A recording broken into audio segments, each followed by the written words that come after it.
Coming up on R&B Reviews, Tom Cruise is living on a post-apocalyptic Earth in the sci-fi film Oblivion.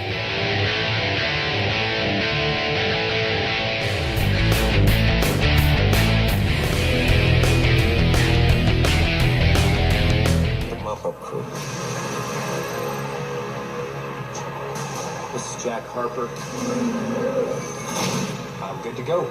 Hi everyone, Rob here, and thank you very much for checking out R&B Reviews.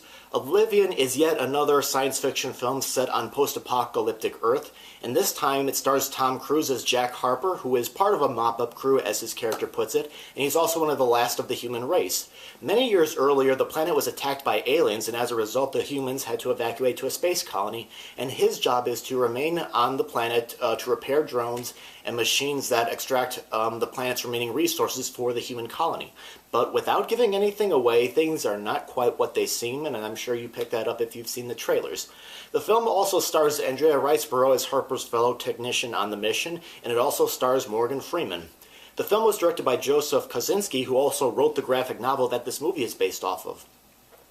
Now, for those of you that have watched this channel for the last 5 years know that I normally don't read or watch other reviews until I have seen the movie and I've typed up my notes, and then I compare my opinion to others. And wow, I honestly did not expect such a polarizing response to this film, but because this is science fiction, perhaps I should have. When I first saw the trailers, I thought that this was going to be just another Tom Cruise action picture. But I thought Oblivion instead was a smart but sometimes confusing science fiction film with a touch of action and romance and a homage to other science fiction films. The backstory is a little bit complicated when it's first explained, and some of the dialogue it can be a bit cliched, especially when Riseborough's character is talking to her superior, but I found the film to be fascinating, and since I have never read the graphic novel, I was always guessing and questioning what was happening on the screen. I liked following Jack as he explores why he keeps having some of the same dreams over and over again and what they mean, and of course I really was involved in what was happening around him.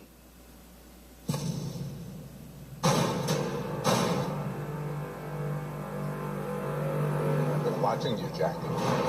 You're curious. What are you looking for in those books? Do they bring back old memories? Other movie reviewers have complained about the film ripping off other science fiction films, but when I was in the theater, I wondered whether or not this was meant to be a Valentine to the science fiction genre and the studio just marketed as a Tom Cruise action film. But like I said, I never read the graphic novel, so I don't know if that's what Kosinski meant when he originally wrote it or not. I also liked the special effects in the movie. They weren't distracting, and I was really impressed by them, and the action scenes were not over the top like you would see in, let's say, a Transformers movie or a Star Wars prequel. I think if you go in expecting a big action fest, you might be disappointed.